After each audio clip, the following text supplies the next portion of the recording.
बस बहुत हुआ मम्मी, बहुत दिन मैंने तुम्हारा साथ दिया, अब और नहीं। मैं अपनी पत्नी के खिलाफ एक शब्द नहीं सुन सकता। अरे जिंदगी मुझे इसके साथ बितानी है, ना कि तुम्हारे साथ। अब तुम अपना गुजारा कैसे करती हो और क्या खाती हो, मुझे इससे कोई मतलब नहीं। चलो हटो। सुजीत अपनी माँ बीना जी को रास्ते से हटाते हुए बोला। बीना जी बोली, अरे बेटा सुजीत, ऐसे कैसे बोल सकते हो तुम? तेरे लिए तो मैंने तेरे भैया से बैर ले लिया, यहाँ तक कि तेरी भाभी को कितना कुछ सुना देती थी, और आज तुम अपनी माँ से अलग होना चाहते हो। तभी सुजीत की पत्नी पुष्पा बोली, देखो तो जरा इनको, अब सारा दोष हमारे ऊपर मढ़ रही है। अरे आपकी ही अपने बड़े बेटे बहू से नहीं बनती थी, तभी तो आप हमारे साथ रहने लगी, और अब आप मुझ पर हुक्म चलाना चाहती है। भूल जाइए कि ऐसा कभी हो पाएगा। और सुन लो जी, अगर आपको मेरे साथ रहना है तो इस बुढ़िया को छोड़ना ही पड़ेगा। अरे जो बड़े बेटे की सगी नहीं हुई वो छोटे की क्या होगी? बीना जी बोली, बहू ऐसा तो मत बोलो, मैंने आज तक तुम लोगों का ही तो साथ दिया, कम से कम अपने जेठ अमित के आने तक तो रुक जाओ। सुजीत बोला, देखो माँ, भैया के आ जाने से हमारा फैसला बदल नहीं जाएगा। तभी घर के बाहर एक कार रुकी। सबने देखा तो गाड़ी में अमित था। अमित गाड़ी वाले को पैसे देकर घर की तरफ बढ़ा और बोला, ये सब क्या हो रहा है? माँ आप रो क्यों रही हैं? और तुम दोनों अपना सामान लेकर कहाँ जा रहे हो? सुजीत बोला, भैया ये घर और माँ आपको मुबारक हो, हम इस घर में माँ के साथ अब और नहीं रह सकते, तो हम जा रहे हैं। अमित बोला, पर बात क्या हुई ये तो बताओ। पुष्पा बोली, जेठ जी मेरा भी कोई आत्मसम्मान है या नहीं? मैं इसलिए तो शादी करके इस घर में नहीं आई थी ना कि हर रोज मुझे बेइज्जत किया जाए।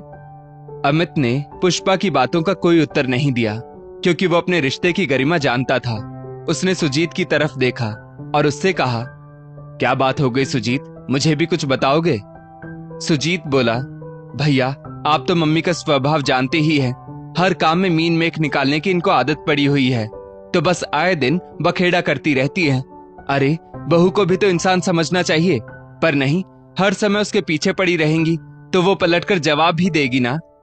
सुजीत की बात सुनकर अमित आश्चर्य से बोला, सुजीत मेरे भाई, ये तुम कह रहे हो? तुम्हारे जैसे समझदार बेटे के मुंह से तो ये सब बातें बिल्कुल अच्छी नहीं लगती।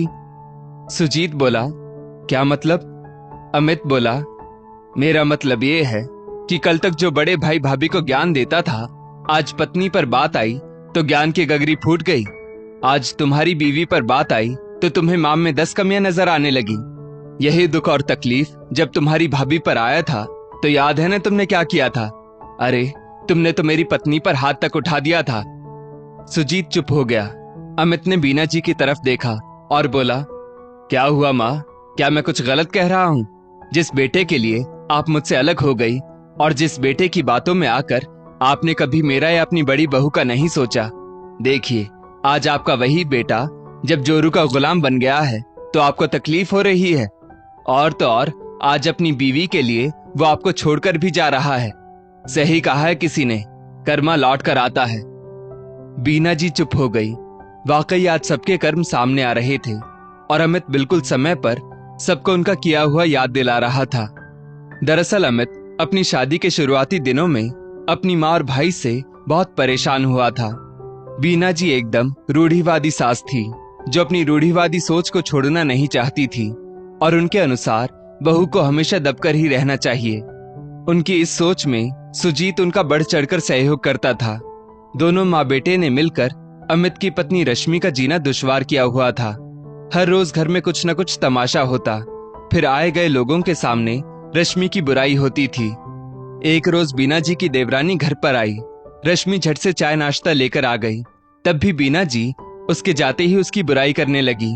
और तो और सुजीत भी उनके साथ बैठकर अपनी भाभी रश्मि का मजाक बना रहा था।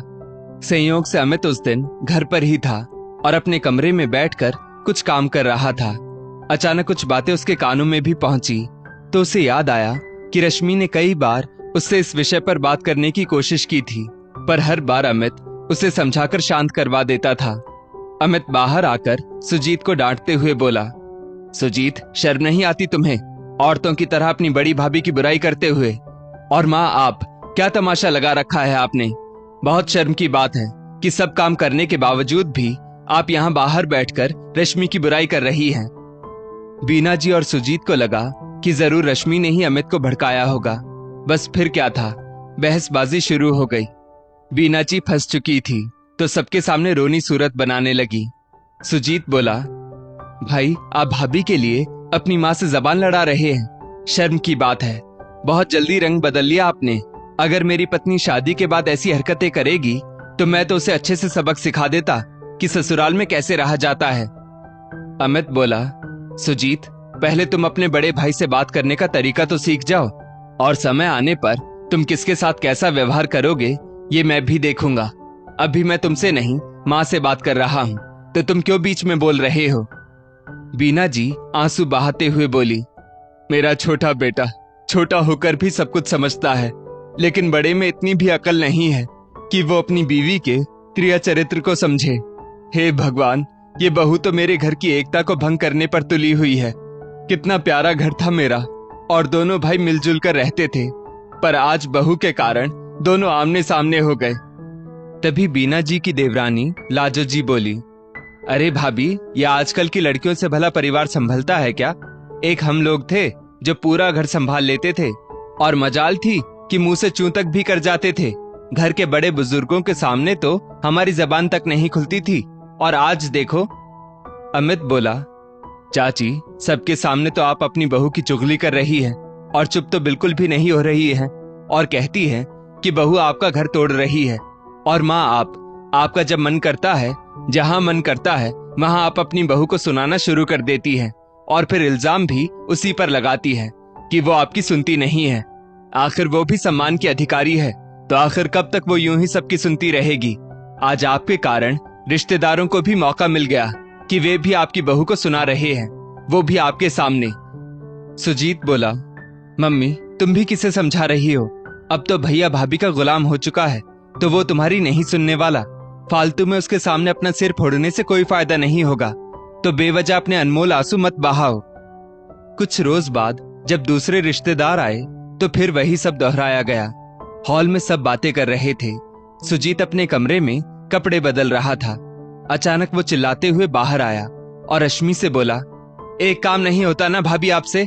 पता नहीं कोई गुण तो है नहीं आप में, फिर भी भाई आपको सिर पर क्यों बिठा कर रखता है? आपने मेरी अच्छी खासी शर्ट जला दी। रश्मि बोली, देवर जी मैंने नहीं जलाई, मैं तो आयरन कर ही रही थी, पर आपने ही कहा कि स्विच ऑन कर दीजिए और चली जाइए, तो मैं चली आई। सुजीत को याद आया, पर वो अपनी गलती मानने को तैयार नहीं था। उसने सबके सामने गुस्से में रश्मि पर हाथ उठा दिया और बोला, एक तो गलती करती है, ऊपर से जबान चलाती है। सब हैरानी से देखने लगे तो बीना जी बोली, हाँ तो क्या हो गया? अगर उसने स्विच ऑन करने के लिए कहा तो जब ये आयरन शर्ट पर रख रहा था तो तुम याद नहीं दिला सकती थी कि आयरन गर्म होगी? इत्तेफाक से अमित उस दिन भी घर बैठकर काम कर रहा था। अचानक बाहर से शोरगुल की आवाज आने पर वो बाहर आया। रश्मि के गाल पर उंगलियों के निशान देखकर अमित गुस्से में बोला, ये क्या बदतमीजी है? बीना जी बोली, अब यही उसे उकसाएगी तो हाथ ही उठाएगा ना। इसे खुद ही घर में शांति रास नहीं आती। जब कोई मेहमान आते हैं तो जानबूझकर ये कोई ना कोई बखेड़ा खड़ा कर देती है। लेकिन इस बार अमित चुप नहीं रहा और माँ से बोला, बस बहुत हुआ।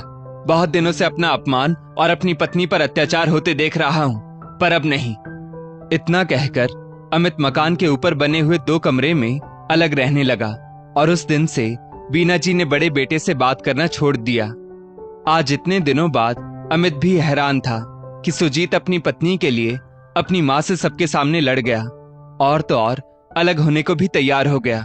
जो कल तक बड़े भाई को समझदार बनकर समझाता था, आज उसकी समझ कहाँ गई। दरअसल अमित के अलग होते ही सुजीत ने पुष्पा से शादी कर ली, और अब बीना जी को सुजीत और पुष्पा में कमियां नजर आने लगी थी। इसलिए वो अब रश्मि और अमित में फिर से सटने लगी थी। पर वो दोनों भी जानते थे कि ये उनकी जरूरत है और कुछ भी नहीं। अमित ने साफ साफ कहा, देखो माँ, मैं भी जानता हूँ हमारे साथ रहने की आपकी कोई मंशा नहीं है, और हमें भी कोई शौक नहीं। हम तो बस अपना फर्ज निभा रहे हैं। अब आपके समझदार बेटे के ज्ञान का गागर फूट चुका है, तो आप भी अपना इंतजाम कर लीजिए। मैं तो कहता हूँ क्यों किसी के भरोसे रहना। बाबूजी की पेंशन तो मिलती है, तो अपने लिए कोई काम वाली रख लीजिए और अपनी जिंदगी अपने तरीके से जीते रहिए ना। किसी को ना आप परेशान करेंगी, ना कोई आपको परेशान करेगा। इतना कहकर अमित ऊपर अपने कमरे की तरफ चला गया। बीना जी उसे हैरान सी देखती रह गई। जाते जाते वो सुजीत से बोली, एक बात याद रखना, अगर तुम इस घर से चले गए तो मैं अपनी जायदाद से तुम्हें एक फूटी कौड़ी नहीं दूंगी। सच कहा है किसी ने, कर्मा लौट कर आता है। तुम्हारी गलतियों में तुम्हारा साथ देने का मुझे आज ये फल मिला है। सुजीत अकड़ में आकर वहां से चला गया और अब बीना जी भी अकेली कामवाली के सहारे घर में रहने लगी। सच कहा है किसी ने, जो दुख बड़े बेटा बहू समझ सकते हैं वो कोई नहीं। तो कभी कभी रश्मि और अमित आकर उन्हें संभाल लेते थे, तो वो भी अब उतने में ही खुश थी, क्योंकि आज जो भी दुख वो झेल रही थी अपने खुद के कारण ही तो झेल रही थी। दोस्तों, इस स्टोरी को लेकर आपकी क्या राय है, नीचे कमेंट करके जरूर बताइएगा और ऐसी ही और भी बेहतरीन वीडियोस के लिए हमारा पेज जरूर फॉलो करें। धन्यवाद।